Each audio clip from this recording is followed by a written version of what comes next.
City rail fans. You've tuned in to the Iron City Roundhouse Report, the podcast where we delve into the fascinating world of locomotives, rolling stock, and the rich history and current state of railroading.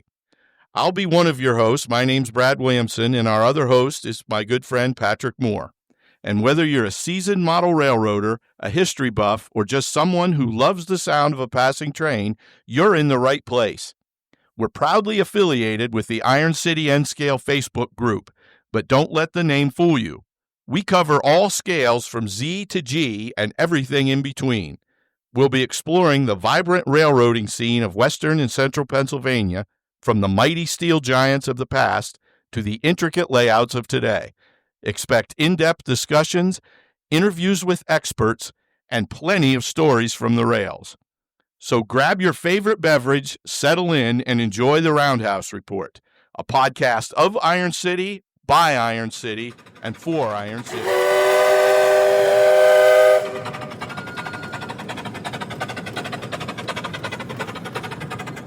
And welcome, everybody, to another episode of the Iron City Roundhouse Report. We've got a special show in store for you guys tonight. We're going to be kind of rolling out a new segment here called the Office Car Special with two guys who have been special guests with us before on the Iron City Roundhouse Report. The two guys we have with us tonight and who are going to be part of this segment as we move forward are Todd Treaster, who I mentioned has been one of our special guests before, and another repeat performance by none other than Dave Abeles, who is going to be part of this segment that we're calling the Office Car Special. And we'll get into the reasons why we're calling it that as we proceed through this podcast. But without further ado, let me it's my great pleasure to introduce Todd Treaster and Dave Abeles. And also, Pat, over to you. Okay. Hey, guys, we're calling this Volume 1 because we believe we're going to have a lot of volumes to talk about between the history of what Dave, what rail fanning, what Todd actually ran on, and then connecting that with model railroading. So we think that there's plenty of stories to be had, and there's plenty of discussions to talk about on the model side and on the prototype side. So, guys, glad to have you here this evening. I think we should just start with the beef I have with everybody here except for myself, and that is Todd and Brad were able to go to Dave's and do some operating, and Todd got to actually run the Office Car Special for the first time on Dave's layout. So unbeknownst to me, I'm watching a live video, and all of a sudden I see Todd and Brad on the live cast. Well, did we forget to tell you that we were going there? You might have done that. Did we fail to mention that? We failed to mention that. Hey, it's rare in life that I can claim innocence here from the OC, but I will tell you that I will claim it here. Dave, I'll cover that one for you. You had no. Thank you, buddy. I appreciate it. There we go. I have too much love for you. It was mostly Brad's idea, but I went along with it. I tell you, I will tell you that no matter how life can take its twists and turns, and there's always plenty for everyone, there is something special about coming together to run trains. And that was one of those nights that I think, the timing of Todd being here, one of the regular guys that took the OCS, the Conrail OCS out of Altoona, and then later the Norfolk Southern OCS out of Altoona, which is where it was based in the 1990s. For him to be here to run the first ever OCS on the Albany division, the Onondaga Cutoff here on the OC, that was serendipity. Nothing short of God's own particular timing. I think I mentioned it to you, Dave, in our chat since then, that it's pretty rare in life where something that you build up in your mind, as much as Todd and I build up, are looking forward to our visit to the Onondaga Cutoff and getting to operate with you.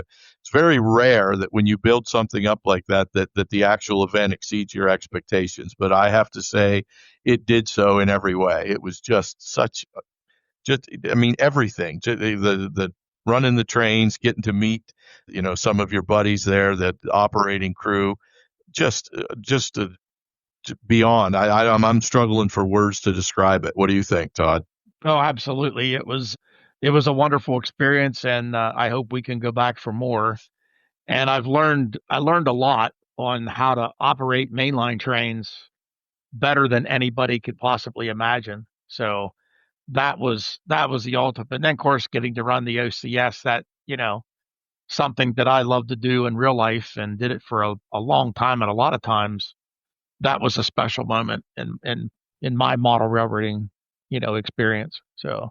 And that's kind of serving as the springboard for this new segment. This we're hoping is not going to be the last time we have this office car special segment, if everybody's good with that name for it. But I'm good for it. No problem at all for me.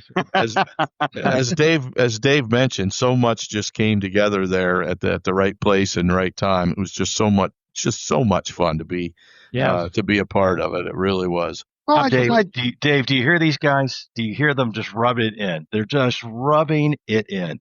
I tell you. And then Susie comes down with the cookies. I'm like, really? Okay. Now I'm really upset.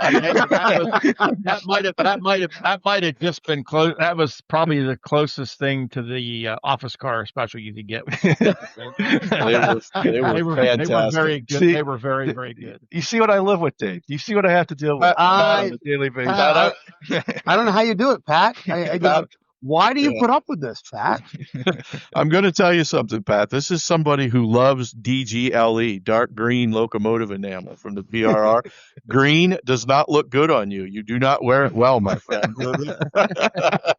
It's time for the blue. That's here we go. Yeah, that's right. No, Dave, I was like a proud parent when I saw those two on. There was like a little league game. I was rooting for them and hoping that they didn't have too many big mistakes on Facebook Live.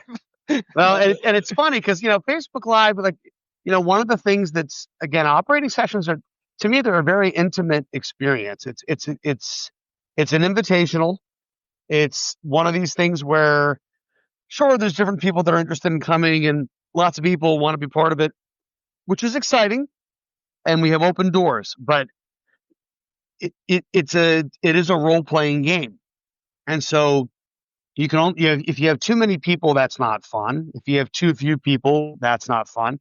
If you have a couple people there that love trains, but aren't willing to jump in and play the role, they feel embarrassed, or they don't necessarily see, what's fun about waiting at a red signal for a while, or having to wait for a train to go by before you can switch something else. Operations it's not always something that comes to the front of people's mind as the first thing they want to do in model railroading. But when you come to an operating session, the reason you come to a session is to bring the layout owner's vision to life. So it's a lot of fun for everybody. But if I go to a session at David Olson's or Ted Pamperin's or Tony Custer's, it's almost an act of service to go to their session, and whatever they need you to do. If they say, you know what, I need you to run the yard today. Well, okay. I need you to sit and copy orders as an operator at this station. Okay. Yes, sir. Can do. And there's always people to help you along. There's always people to teach. But the goal is to bring the operator's vision of their railroad to life. It's you're railroading. It's almost like having a boss. And some people might say, well, that doesn't sound like much fun. I mean, I model trains, so I don't have to worry about talking to the boss. Well, yes and no. Again, if you're doing something with other people, the idea of bringing it together and doing it together as a group, that is the whole goal. That's the reason you would drive to be part of something, is to be part of that camaraderie and to bring that to life. And I think that's where, it was such a pleasure to have you guys here for the OC. And any good operating session, you're going to find that kind of camaraderie. That's the goal. That's the point. Yeah. And I think too, you hit on a very important point, Dave, that when somebody is kind enough to open their home and their layout to you, to me, and I think from what you just said, you were saying basically the same thing, but you kind of owe it to them to, fit within what their vision for their operating scheme is. And like you said, whatever they need you to do, you need to be ready to jump and give it your best to bring their creation to life, really, because when they're inviting you out of the kindness of their heart to share in it, but they're hoping that that you're one of the key ingredients that night that make that operating session work. So it is great when you have the right mix come together. And it was my experience. I don't know if you noticed, but I was like a deer in headlights when I first got in there, and I'm trying to figure out, because being a Pensy guy, I'm not completely familiar with how your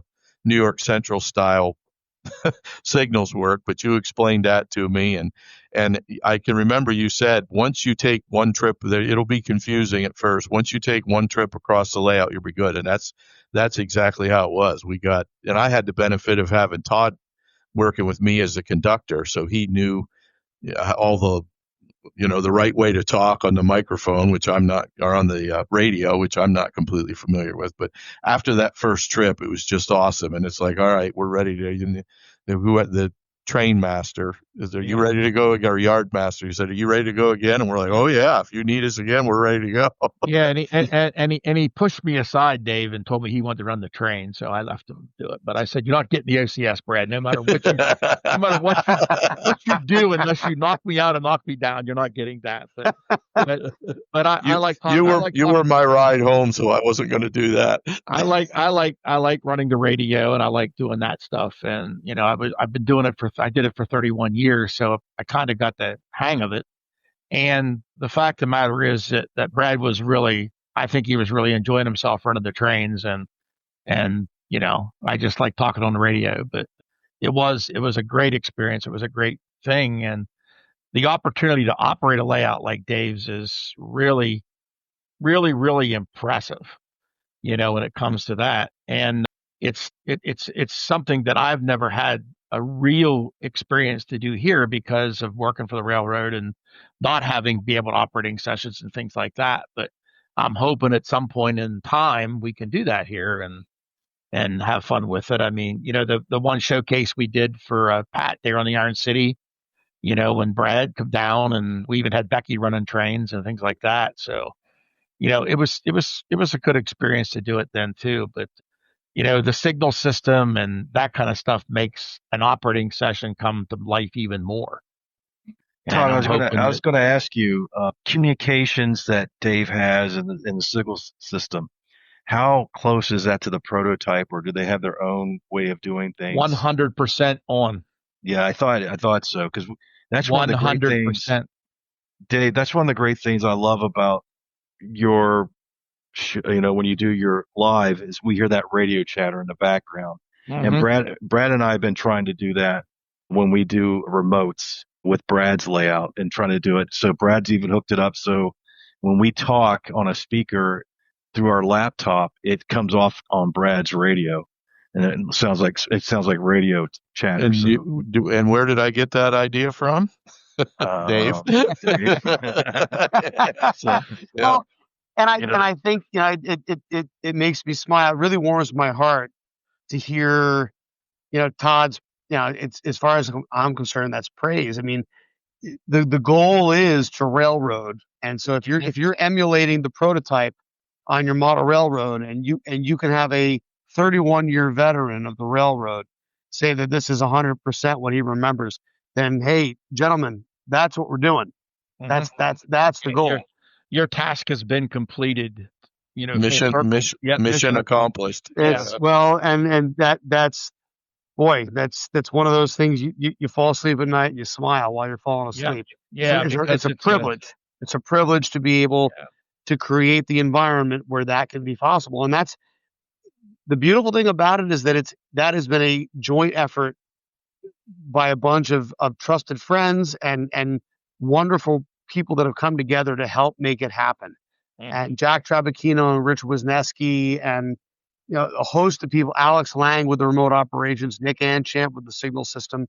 Lots of people have had a hand in making the OC what it is. Yeah, and that's a benefit to you, to have those guys step in and step up for you, where unfortunately myself, I don't have that support, and if it wouldn't be for, the social media in the last few years, being together with Brad and Pat and yourself, Dave, that we got together the last year or two, it makes a difference on how you approach things. I agree. And I think that's where you got to be. This is, and it's a challenge for you, Todd, because you're a doer. You're a guy that you dive right in and you get it done. One of the things you got to give yourself some credit for is that you've only had 2 or 3 years of exposure at this level. Right. And look what you've been able to build in just 2 or 3 years. Yeah. So you're the future for what you're doing is, to me, it's very, very bright. It's only going to get better. I took your signal book with me today. My wife and daughter went down towards Selinsgrove over to Sunbury, and I took it with me, and I sat in the back seat, left her drive, and I read the book and how you come up with the dummy signals before you installed the real signals and where to position them and put them. So I took one of my signal charts and I printed it off, and I'm going to cut them out and temporarily put them on the signal bridges. Now you're talking. Yeah. Because your guys running trains are going to start to look for that.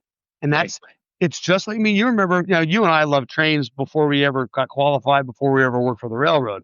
Yeah. But for guys that come off the street and going to work on the railroad, they have to learn what a signal is, what an interlocking is, and what's permissive and what's not, what's a home signal, what's an interlocking signal. Right. Well, that whole philosophy for your operators is going to be important to get them on board and start to encourage the camaraderie, the culture that you want to have at your operating sessions. Yeah. And one of the things I did here is all an opportunity, man. It's great. Yeah. And what I did here is I made little Conrail blue signs, station signs, like for Banks, the Cove, Lewistown, things like that, so that they're on the side of the layout. So when I'm an operator, you're okay down to Cannon, or you're okay to Banks, so they know where to stop. Sure. So, I love it. I think, and that's how you get started. I mean, that is literally how we started. Now, when you add the radio into that, these are little family radio service radios. You jump on Amazon or go to Walmart. You can buy these things for, $50 for a set of 4. I have 4 of them downstairs, and we use them for open houses because, you get a lot of people down here that aren't operating trains. They're just there to see the railroad and come and visit and eat all the food we have out and everything. But that's, but I've had 75 of these open houses over the years, which is a lot. And there's been 8,000 people come through here over the course of the last 20 years. So that's a lot, and you can't really do an operating session when you have an open house. It just, no, they're two separate and distinct things. Yes. I agree. I mean, and I have people here like Colin and his dad come and, and what have you. And they run the layout while I'm entertaining. That's basically what it is. It's run trains, run anything you want, but being at your place and I've operated some other smaller layouts and stuff over the years, when I had the opportunity to, but nothing as vast and as, I don't want to say complex, but as yours is, that operates the signal system. And I understood it right away because I had to be qualified on colored signals too, just like the position lights that Pensy had. So for sure. Yep. And I find that railroaders make the best operators on the OC, either railroaders or rail fans, modern people to go out and watch trains today. Yeah. When you do it from the inside out, it makes it completely different than looking at the outside in. Sure. Sure. How trains are handled and things like that. I mean, when I hired, there was no cell phones. You had a pager. You had to go look for a payphone when you got called to work. I remember it. Yep. And the train didn't run itself. You ran the train. There wasn't no computer systems on there or anything like that. I mean, we had cab signals here, but that's the only thing that conveyed everything. So you had to be paying attention to everything that you did, everywhere you went. And believe me, when you ran an OCS with all of those dignitaries on board, you were a nervous wreck because you didn't want to bump anybody around, because if you wanted to run it again, you better make sure you know what you're doing. And Well, I had great experiences with it, had a lot of fun with it, and I'll never forget it as long as I live. that's why the timing of you running the first official OCS, and the fact that was on Facebook Live. Mm-hmm. And that's the other thing, Pat, it's very rare for me to have a Facebook Live where I have first time guests also here at the same time, for the same reason we just described. Like, it's not even fair necessarily to most guests to be able to, they have to come here and now they have to perform. Now there's no, there's no grace period. Welcome to the big leagues.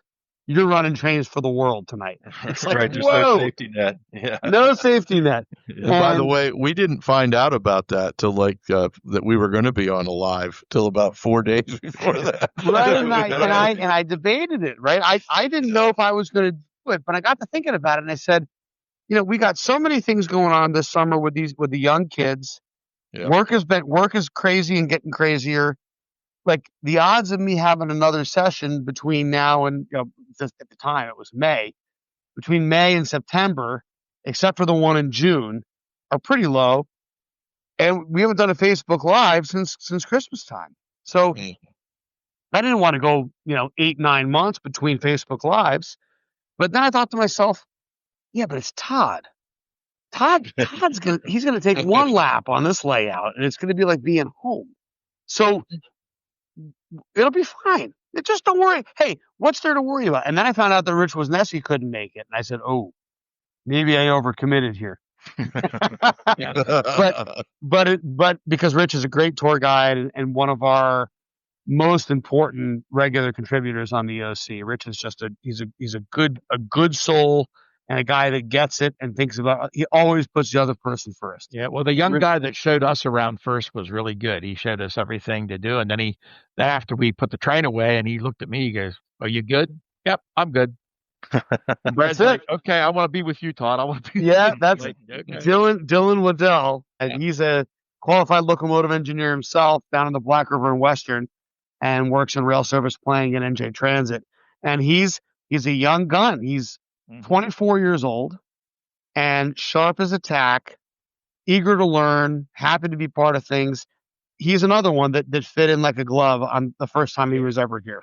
I mean, he was very informative, and it took me a little bit to figure out, how the tracks were going, all which directions, and what they did and how they climbed out of the yard and stuff like that. And once we made that first trip, I was like, "Yep, I'm good." And then Brad's like, "Well, okay, I want to go with you, Todd." I said, "Well, go ahead. We'll, and we got the engines ready to go and coupled to the train and made our test and called the dispatcher, and away we went." And, yeah, it's from a rail fan's perspective too. Like, I never worked for the railroad, but I cut my rail fanning teeth on the same type of big time railroading that you model.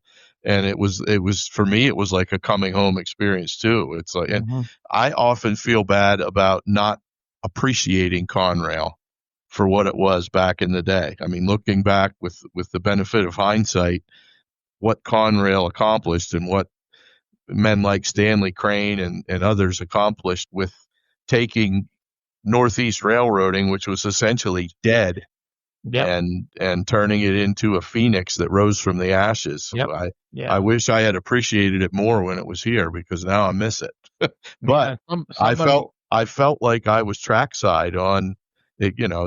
This would have been on the New York Central, the former New York Central, but it had the same feeling as going out where I did most of my rail fanning out in the Altoona, Crescent, West Slope area. So, kudos to you, Dave, and everybody who helped you create what you've made there, because it does put you right in that atmosphere that you're trying to convey to people. Well, thank you, Brad. And that's the goal. I mean, in the end, that's the challenge before us as model railroaders going forward. Look, it's always going to be fun. That part we're fortunate to be able to take for granted. If you get together with your buddies and you run trains, whether you're a guy or a girl, or you're in Europe or Australia or America, you're going to have a ball. That's that part we had down.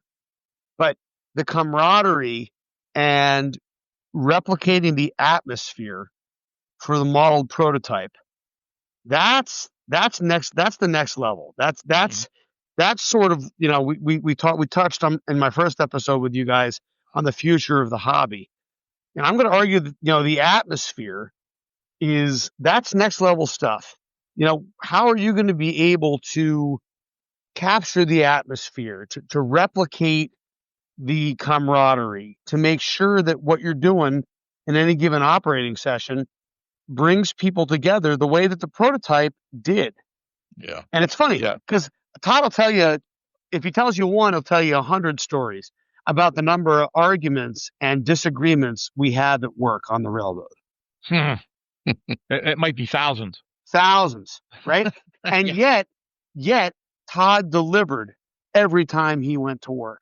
You may not like what you're assigned to do. You may not like who you're working with. I was looking through my books, like I told you to Dave, to try to symbol these trains on the layout that I ran. And I seen some names in there that I still cringe and I read the name. I'm like, oh man, I can't do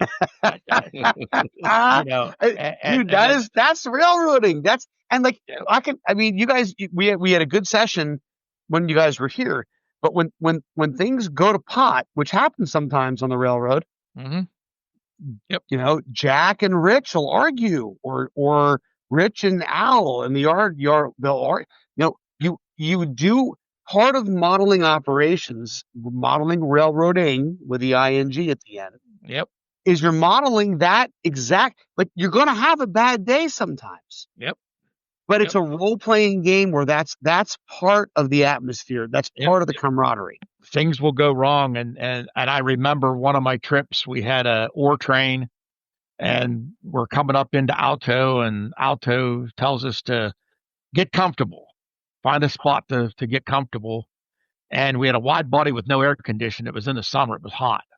Oh, boy. So I said to the conductor, I'm going to pull up underneath the bridge in the shade. We'll keep us in the shade. And I pulled up, and we're like, wonder what's going on. And then we hear the conductor on I think it was a PIES or something. Yeah, we got 16 cars on the ground here, and some of them on the station platform. Some of them are over here. All the tracks are blocked. So I looked at the conductor, and he looked at me. I said, "You might as well go tie brakes on."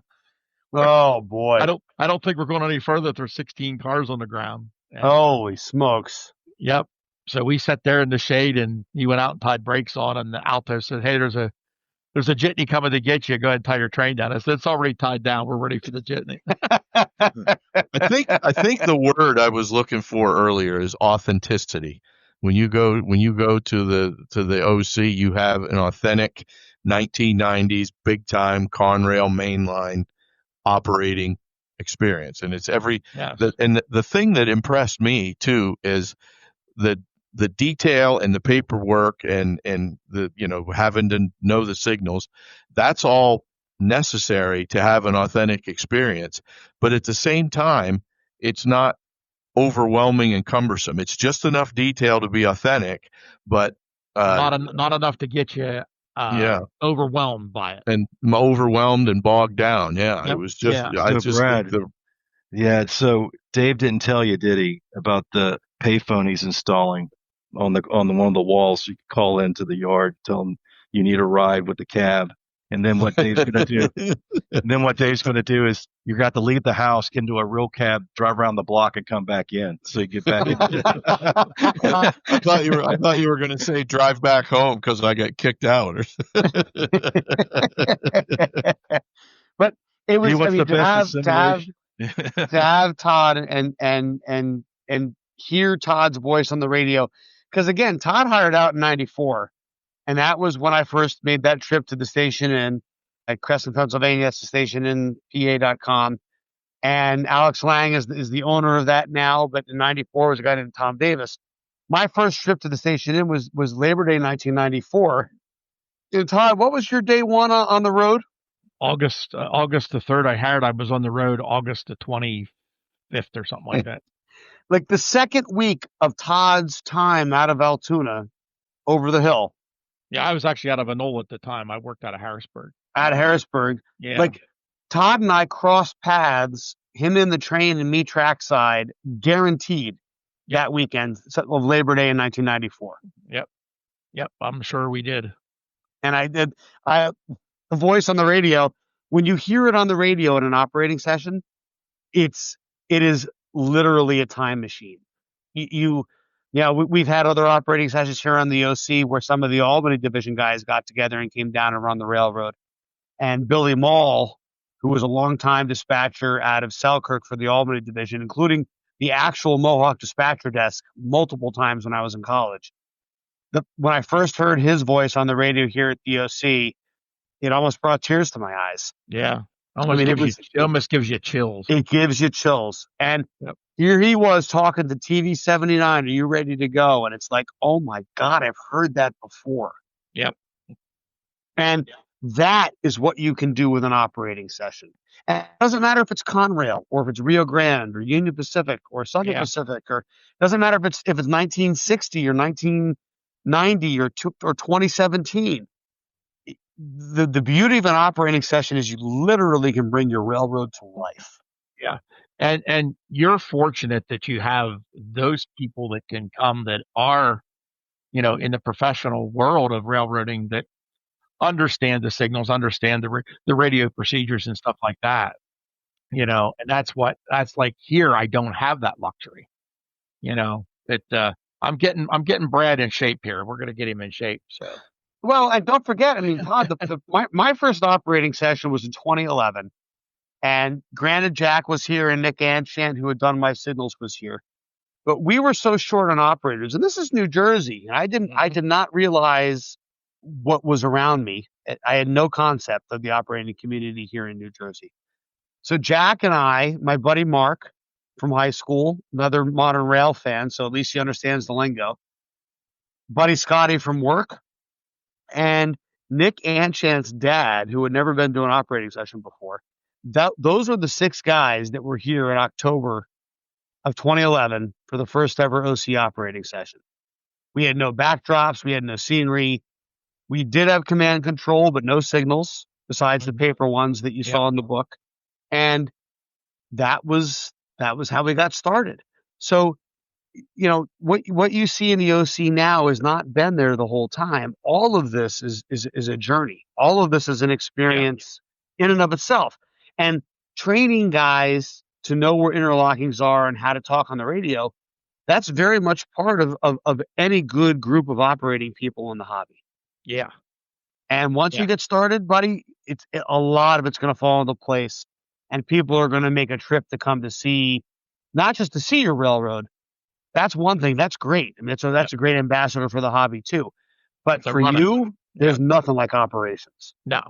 And it's coming to see what you did. I mean, I understood. I mean, as soon as he handed me the paperwork, the cover sheet, that's the kind of stuff we used to get, and then you'd get a wheel report of your train and stuff like that. Now that gets a little bit carried away, but to have a whole wheel report for the train, especially with what I got down here, it's insane. But oh yeah, no, that's over the top. Yeah, and look, it's too much, and somebody ain't gonna understand it anyway. That's not railroad prototypically savvy. That's the thing.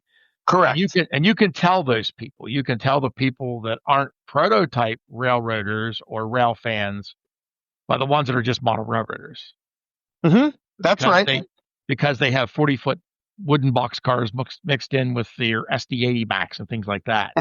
and that's fine. That's what they like to do. It's what they like to do, and it's all good. The hobby is there to be enjoyed. Right. There's no criticism there at all because it's what you enjoy to do. And it's all about what like this community is with the Iron City group. It's about the community. It's about getting together. And like the event we had here with them, it was awesome. We had a lot of people. People got to run on the T-tracks, and a lot of people come to visit, and we fed everybody well, and everybody, I think, had a really, really good time. And that's what it's all about. Well, and that's the next level, right? And I'm going to argue that one of the beautiful things about what you've done is there's already a community out there all they're waiting for is what is, and this is one of the important parts of what we did on the OC early that I think would be of advantage to you too. What is the vision? Now, you're one of the greatest N scale collectors in the history of the hobby, and that's undisputable. I mean, your collection is unbelievable. But I think a lot of people don't understand that your passion for the hobby. Sure, the collection is great. That's a big part of it. But the next phase for you is clearly, to me, operations. Yes. That's where your heart lies. And so what is the vision? The vision to me is, let's get together and run Conrail's Pittsburgh division or middle division on this date. And, do you remember what life was like on this date in 1993, 94, 95, 96? The zenith of Conrail. There was 80 trains a day here. Yep. Conrail was so profitable they had to turn traffic away. Yep. And I looked at some of the trains that I had. They weren't 70, 80 car trains. They were 130, 140, 160 cars. And then some of them were small, but the trains ran on schedules then too. They had a really scheduled event, and you knew if you didn't get called for Mail 9 or Mail 9H, you were probably going to get TV 61. That's right, out of Bethlehem. Yep. Yeah, and if you didn't get that, if and it was a two-sided pool, so that's a whole other realm of everything. But if there was somebody arrested from the Pittsburgh side, they were going to get that train, and you might get the next one. But if you didn't get those 5 or 6 mail trains that were ordered in that length of time, you were going to get some extra junk thing out of a NOLA or a hopper train or something of that nature, and you knew when you got them, it was going to be a bad day. Yeah. Well, you had that westbound fleet that would, the Jersey trains all left either 3 or 4 a.m. or 6 or 7 a.m. Yep. So we would see a westbound fleet coming out of the Sunrise in New Jersey in the 90s, 3 or 4 different trains. And they would all get to Harrisburg around noon, along with the train from Baltimore, and the Harrisburg starts. And that's what, you were Altoona West.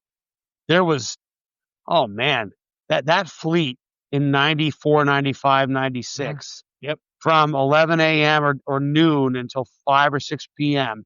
Yep. Mail 3 was always the last one west. Yeah, Mail 3, Rail 3, and then they had a Mail 3H. Yep, that's the Harrisburg section. Yep. Then they changed it to a TV 55. I remember that too. I have no idea, but there was always a Mail 9 and a Mail 9H, and then the TV 61 would get stuck in there somewhere. Yep. And then Mail 3, and then TV 55 or Mail 3H at the time. And then after that, that was it. That was it until for the trucks, unless there was an extra one thrown in there. Yeah, because you'd have TV 11, TV 3 would be in the morning. Yeah, TV 11, TV 1, TV 3 would be in the morning, and that was but I remember you could go to the ledge. TV 1H. Right, that's right, TV 1H. You could go to the ledge and you could sit from 8:30, 9 o'clock in the morning until 4 p.m. Yep. And you could see a dozen westbound piggyback trains alone, let alone a dozen coal trains or empties, a random extra, PIES, PIBA, PIAL, ALPI, PIED, OIPI. What an era, man. That was such a great era out there. And then out there, you had helper movements even. I mean, it was almost like watching a streetcar system. And there was still 4 Amtrak trains a day. Yeah. And still 4 Amtraks a day. And the helpers were any combination of former CNJ straight SD40s and central SD40s. SD40, the 6300 SD40-2s. Yep. And the 45-2s. The 45-2s, they were using them. I got to run some of them actually. They were man. They were absolute beasts. When you got to work and we were going to get the 66 whatever and the 6 oh yeah, okay. I'm excited. You don't have to twist I love it. But that was pretty cool. And but I looked at I was looking at looking at my logbooks, and there's so many different weird symbols in there that I forgot about. and I'm trying to emulate that, and I'm getting, thanks to you with the cover sheet and what have you, I changed it a little bit and, made it my own. But, I'm trying to symbolize those trains that I ran and had over my years under Conrail before NS took over and screwed it all up, basically. But Yeah. I can say that now because I'm not employed by them. But it is definitely a different stretch of railroad today than it was. I mean, back in the 90s for sure. I mean, the other day there was 58 trains went through Lewistown between 6 in the morning and 6 in the evening. Yeah, that's a lot of trains. That's a lot of trains. That's right up there. But right now, oil is moving, coal is moving. Yep. And so much of what you see on these trunk lines, and this is another part that's cool. So much of what you see on these trunk lines really is indicative of the global economy.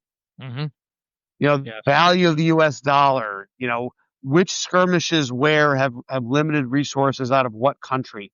It is a global phenomenon. What is going on, and I think that that's an interesting way to be able to teach the next generation about economics. Mm-hmm. Hey, watch the trains. The trains are an indicator of how things are going. It always has been, because they're the United States' most heavily used, for hauling heavy stuff. I mean, that's the bottom line. But, I was looking also too in my books too, the westbound trains had more empties than loads, and the eastbounds had a lot more empties, or a lot more loads than empties. Some trains you could get out of the west would be, if you had 130 cars, 120 of them would be loads. Right. If you were going west, maybe 20 loads and 100 empties. And that's why we would see in the 90s that Conrail was so frequent with the engine moves on Saturdays and Sundays westbound. Mm-hmm. Out of North Jersey, there'd be an 8 or 9 unit engine move, and even Mail 3 and Mail 9 would get 6 or 8 units. They would get 6 or 8 units because they didn't run a Mail 9H in a TV 55 one month. Yep. So and that was always exciting as a rail fan. Oh yeah. How many of those would you have online, Todd? If you were taking, say it was a 6,000 ton Mail 3 on a Sunday or Monday, and you had 8 units or 6 units. If you were allowed 4 of the big wide bodies. Okay. Conrail, you were allowed 24 traction motors. That's 24 traction motors. I remember that. Okay. And Conrail didn't count, 3 traction motors. One traction motor equals 3 axles. That Conrail didn't count that. You had 4 big wide bodies. If you had 4 big C40-8Ws on there, and you had 4 of them and you had Mail 3, you better have all 4 of them online. And that's one of them's broke down. Because believe me, if a road foreman or somebody come out and said, you have all 4 of them online, yes, sir. Okay, good job. If you had one of them isolated for any stupid reason, you were going to get in trouble. They didn't mess around with you. And I know I had one time I was early. I was a conductor, and I had this outlaw guy out of the east. And I noticed that we had Mail 3, and I noticed we had 8 engines that day. And I noticed this thing was like really, really going fast. I mean, we'd speed up real quick and slow down real quick. And I'm like, I looked over, you have all these online? Well, yeah, why?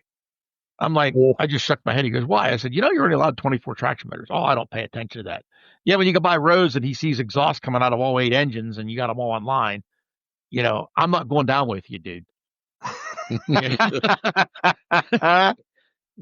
but boy, what a sound. And of course, and that even the -8Ws, they certainly took over Conrail in 96, 97, 98. They did. Yeah. But 94, 95, I would say 94. One of the things that's special about 1994 for Conrail and the trunk lines is it was the last year that it was unsurprising to see 3 or 4 axles on the van trains. When I hired Mail 44 would always have like 3 or 4 GP40-2s on it. Yep, maybe a B36 or a B40 thrown in. B30s and B36s. Yep, I was looking through my book and some of the Mail trains I had like a 50-100, a low one and a high one, and a GP40-2. I mean, I had one of each. Yep, exactly. But boy, by 96. By 96, that was a rarity, and by 97, 98, that was wide bodies. Yep. You would chase a train that had 3, 4 axles on the lead. Yeah, because that was rare. It changed so quickly when the W's and the SD60Ms and I's started to show up. It really did. Yep. So that's one of the reasons 94 is the year for the OC. Yeah, I'm pushing it up a little higher, like to 97, 98, so I can run SD80 Max. Yep, for the 80s, of course, and you ran them, which is a good reason to have them on your railroad. I ran all 30 of them, so I love it. Not that anybody was counting, Todd. No, that's how many they had. They had 30 of them, and I ran all 30. And they had the 2 demonstrators, and I remember them setting at Altoona. They got one of them painted, and they put it on an ATPI to Pittsburgh, and I got a PICC the next day. And my leader was the 4128, one of the demonstrators. Yeah, one of the actually painted. Yep, that's cool. And they held me at Bell. They held me at Bell for a truck train to go around me, and then I followed his approaches the whole way home. So, Todd, to bring it back, I mean, this is awesome stuff. I'm not trying to throw but the office car special, I'm curious about. Like, how often would you run that back when you were? Because I know you ran it. I was so young back in the day that I got to run it first when I was a student engineer. Okay. And there's a story about that. There's a whole article in the OCS book that Brock Kirscher and the other guy wrote on the OCS equipment. There's a whole chapter in there, a whole page of it, my story about it. And the guy, the road foreman, he just passed away. What a nice guy. But he taught me how to run it and taught me passenger speeds and taught me the 24 brake and, how to run it and stuff, because they didn't have dynamic brakes. They were dynamic brakeless. You had to use the air. That's all you had. And we got caught running it by vice president. I thought we were all going to get fired. He thought we were going to get fired, but we didn't. But that's how I learned to run it. So that kind of put my reputation up there a little bit that, hey, this guy's qualified on passenger if we need somebody. And I looked at my books. The 4 books that I have, I ran it 7 times during that 4-year period from 94 or 95 to 98. I got to run it 7 times. So 7 times. Okay. Yeah. And I ran the geometry train too, I think 4 times, I believe. And that was a 70 mile an hour train too, with a B20 with a B23.7. And how exciting. Yeah, that is cool. And didn't you also tell me that you ran the Norfolk Southern office car special the first time they had the F units? I was the first engineer to touch the F units when they came. Yes. Wow. They rebuilt them. We got it out Wednesday. We tested it to the South Fork and back. And then they put it on the train to Georgia for the Masters, I think on Thursday or Friday. I can't remember which day it was. But we had the 3 F units, the A unit, the 2 Bs, and we had a GP38 with us because the other F unit wasn't done yet. And for our listening audience, that's why this is such a cool thing to us, because, Todd had so many interesting experiences with the real Conrail OCS and then even into the Norfolk Southern era. Mm-hmm. But here it just came together where Dave has been putting together his own HO scale office car special for the Onondaga Cutoff. Mm-hmm. And it just worked out that we met up with one another at the right time and started to get close and chat with one another and it worked out that Todd was able to go out and, be there the first night, the first operating session that Dave had with his 187th scale office car special. Yep. Todd got to run it, and it was just neat it was a lot of fun for me just to be a part of it. I got to be the conductor for that run while Todd was the engineer. So just really cool the way all that came together. Yeah, that was. It's like kind of like my whole career of railroading was like that. Right. Can you imagine Dave now to any convention that he goes to? Oh, you do that on your layout? Well, let me tell you what I do on my layout. The guy that actually ran the train. Yeah, that's what I do.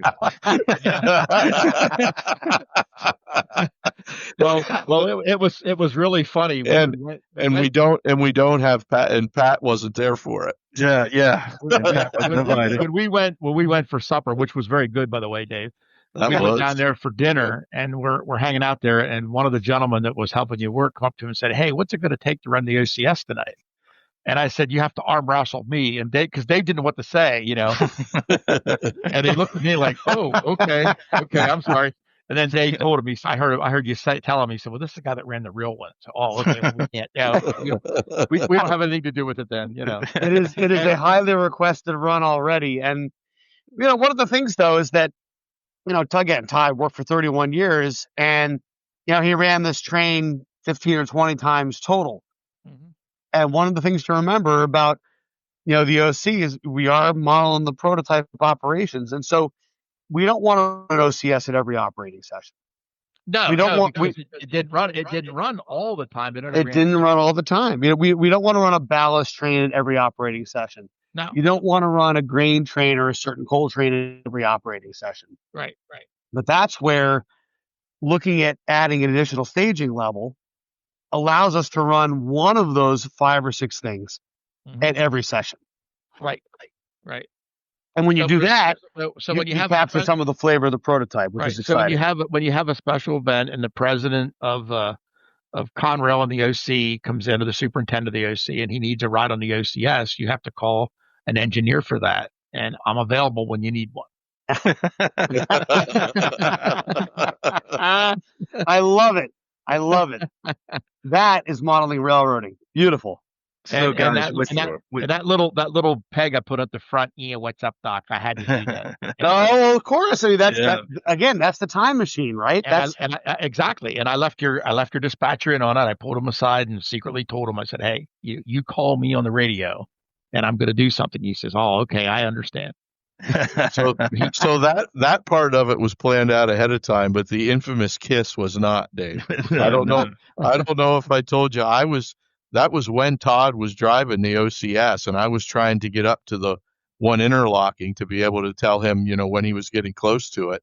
And there was another operator coming the other way. And I knew that there was somebody else, which it turned out was you. I didn't even realize it at first because I was focused on getting up there and you moved a little bit to your right, and that gave the other guy room. So I stepped into the spot that you vacated, and I realized, oh my God, that's Dave. I just stepped into the camera because you were doing it. So I thought, well, there's only one thing to do now, and that's. Well, and that's one of the cool things about a good session is that you do get lost in what you're doing. Totally. I totally was, yeah. And our trip home too, Dave. It's like when people used to come here, we have a 2-hour drive to get here, but we have a 15-minute drive home. Yeah, that's kind of what it felt like, even though it was rainy and foggy and stuff, we still made it home safely, and we had a good time. And anytime we want to do it again, I think Brad's in, aren't you, Brad? Oh yeah. But we better include Pat. Think.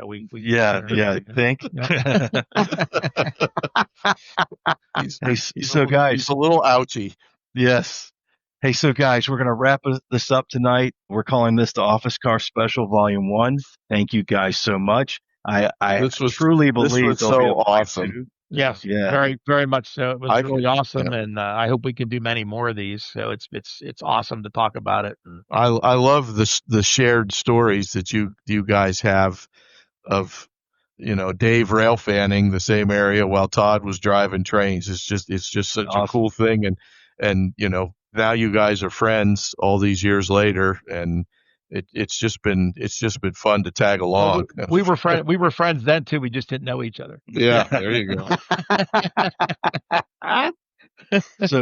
So Brad, I'll wrap this up. We'll go over some admin stuff, and then I'll give you, Brad, the final word at the end of this show. So, hey, we want to tell everybody, Iron City N-Scale Facebook page is our page that you can get on to listen to our podcast or talk about more of this. You can post after you hear this episode, and we'll be able to talk. Dave and Todd are members, and they are on there once in a while talking to our people that are on there and answering questions or whatever they can do. You can DM them, or you can just post something on our page.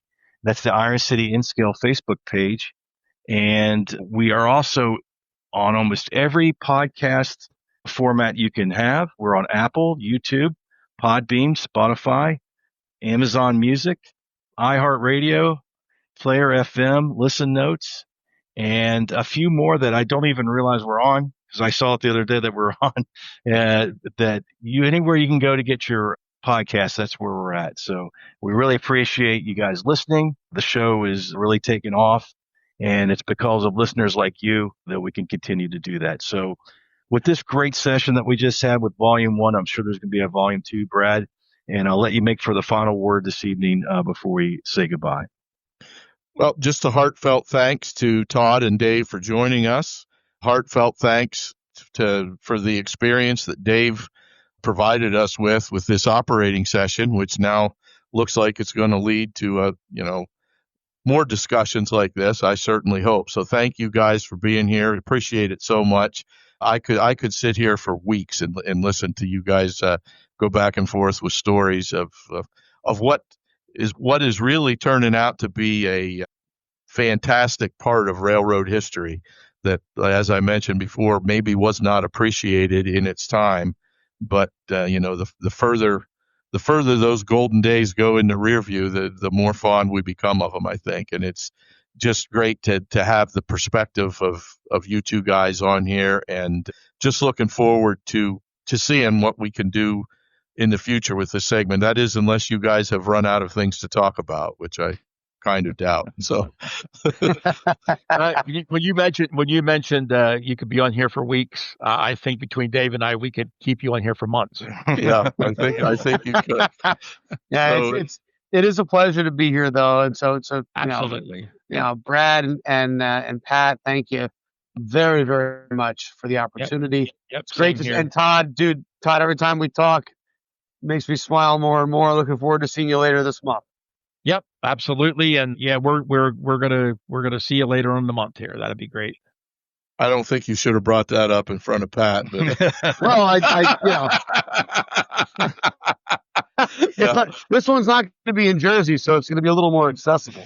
Yeah, that's right. Right, and I hope when you're in, Dave, you can visit here too. I'd like to have you here. So I appreciate it. Yeah, we'll be in touch. okay, absolutely. Sounds great. All right, everyone. I okay, appreciate guys, it. thank you.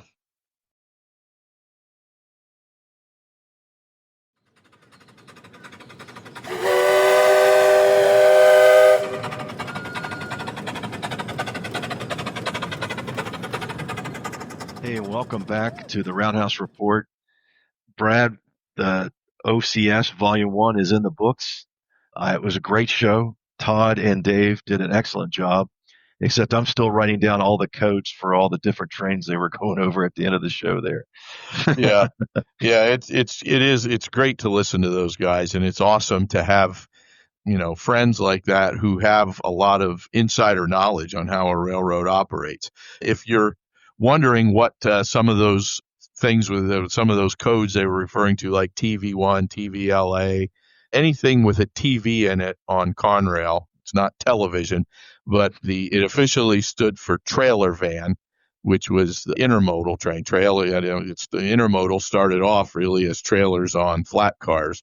So trailer van is what TV stands for, but then that went on to apply, I believe, to any type of intermodal train, whether it be trailer on flat car, container on flat car, and then even containers in the well cars, and the double stack containers and so forth. Any of those would have had that TV designation. And Todd, of course, during his time as an engineer with Conrail, had the opportunity to drive some of those TV trains. They were some of the, I believe, highest priority freights across the Conrail system, hot shots, if you will. So that's what they were referring to. If you didn't know, I know a lot of our railfan listeners completely probably understood what that meant, but just wanted to make sure if anybody didn't, that's what Todd and Dave are referring to. So yeah, great show, and we're really grateful to have guys like that we can have on here, and just both of them are a wealth of knowledge about Conrail, in specifically Conrail, but just railroading and how it works in general. So we're fortunate to have those guys as friends, and we look forward to what the future has in store for the office car special segments that we'll be doing in the future. So if you enjoyed hearing what those two guys had to talk about, we'll be having more of that. And we also shouldn't forget the really cool part of Todd being there at Dave's Onondaga Cutoff layout, earlier this year. Dave has got his own office car special train around in HO scale, and Todd, who drove the real office car special for Conrail and Norfolk Southern, was the first person to drive Dave's HO scale office car special on the Onondaga Cutoff. So just, it was a really cool segment that we got to have those two guys on for, and we just appreciate both of them being with us so much. Yeah, I think hopefully we'll have more volumes to share with everybody in the near future here. I think that's a great combination of the two guys. And Brad, you and I didn't have to worry about talking too much on that show tonight. I was joking with somebody earlier in the week that we could have stepped away from that one and just said, "Hey guys, hit the stop button when you're done and let us know. We'll do the edits and good to go." Because those, they both, like I said, have just so much information to share, and both enjoy sharing it. That's the cool thing about them. The neat thing about those guys, though, too, is they're interested in it. It's not just one trying to dominate the entire. They're both interested in what each other has to say. So it always makes for a really, really good conversation when you get Todd and Dave together. So, Brad, hey, I've got some notes here about some future shows, and I just want to go over with our fans and our listeners what we have going on. So, hey, first of all, we collected some new Yardmaster questions from everyone on Facebook. So we're hoping to put another group of Yardmasters together here soon and actually use the questions that our listeners have from our Iron City Facebook page and put that together. So that's a future show. The other one, Brad, I have notes here is we have a very special show, and it's going to come out not on our normal broadcasting time, but it's going to come out next week. We have a special Altoona in-scale preview show that I thought went really well, and we have some special guests for that. And we also have a special guest host, Kevin Squire, will be coming in for that one. And I know, Brad, you've been working on a couple of special segments that we're trying to get together here soon. I don't know if you want to talk about those tonight. Give us a little bit of a hint of what fans can hear in the near future. Yeah, I think it's safe to say we've made contact with a guy that I think our viewers, our listeners are going to be very interested in. One of the coolest things that's currently going on the restoration and historical side of railroading is the rebirth of the East Broadtop Railroad. When they shut operations down, I think it was back in 2012, I thought, well, that's the end. It seemed like that railroad had 9 lives, but when they shut it down in 2012 and said we're not doing any more excursions with it, I thought, well, sadly, that is probably the death of the East Broadtop. And our good friend and Iron City member, Brad Esposito, is the general manager of the East Broadtop, and he's been one of the leading figures in leading the charge to basically bring the East Broadtop back from, if it's not back from the dead, it's the next closest thing to it. They've just done a marvelous job getting the track rehabilitated, restoring some of the buildings, the shop buildings, and also working on getting those locomotives restored from the East Broadtop, which in my opinion is just an absolute national treasure,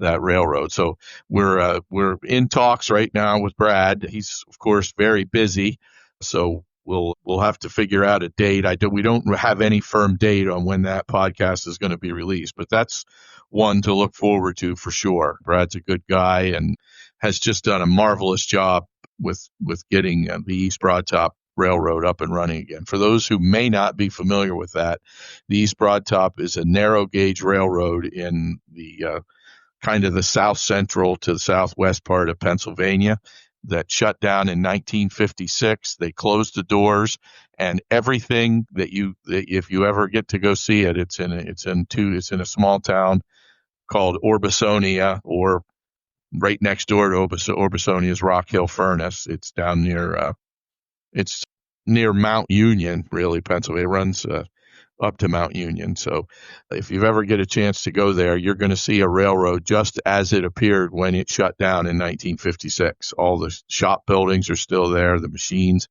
tools, everything is just as it was back when it shut down. So that's one we're really looking forward to. And I have to say, I'm looking forward to our kind of bonus episode next week. We usually release these every 2 weeks, but as you mentioned, next week after this episode airs, we're going to have our, as you said, Altoona preview show. So yeah, we've got some exciting stuff. We also have Marty Jenkins, a good friend from Australia, who is director in the NMRA. And we're going to have him on with another good friend of ours, Andy Zimmerman, who is the department chair for the Standards and Conformances Division. I guess it's called a division, but the Standards and Conformances Committee for the NMRA. So we're going to have two pretty important people, hardworking people in the NMRA on in the upcoming weeks. And are there any other ones, Pat, that you... I think that's what we have in the books right now. We're cooking up some other things. Definitely getting that extra yard masters in and trying to get some new faces, or new voices, I should say, on our show. So, hey, if you want to try to get a hold of us, you can join us on our Facebook page, Iron City InScale Group. We're on Facebook. Just have to answer the questions, become a member, and you get in and you can talk to all the folks that you hear on these different podcasts. You can ask questions. You can post pictures of your layout if you got one going on, or if you just have questions about how to start in the model railroad world, we can help you. And also, if you want to listen to us, we are on all kinds of different platforms as Apple Podcast. We have YouTube. We have Podbean, Spotify, Amazon Music, iHeartRadio, Player FM, Listen Notes, Podchaser, and Boomplay. So we're there. Anywhere you want to get your podcast, we're there. So with that, Brad, what a good evening. What a great show. Volume 1 is in the books, and I'll let you have the final word. Yeah, just a special thanks once again to Todd and Dave.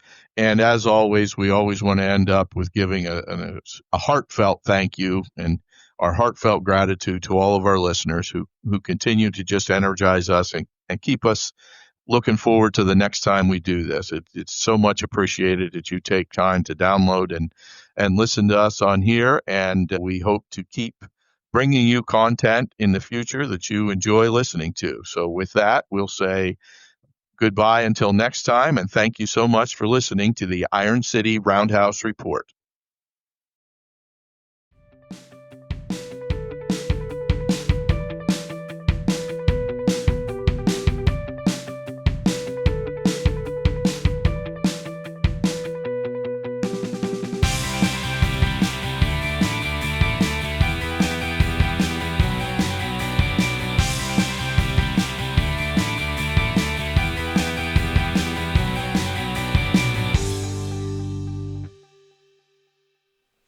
All right, rail fans, that's all the steam we've got for this edition of the Iron City Roundhouse Report. Until next time, keep those gauges green, your couplers connected, and may your layouts always run smoothly. Happy railroading.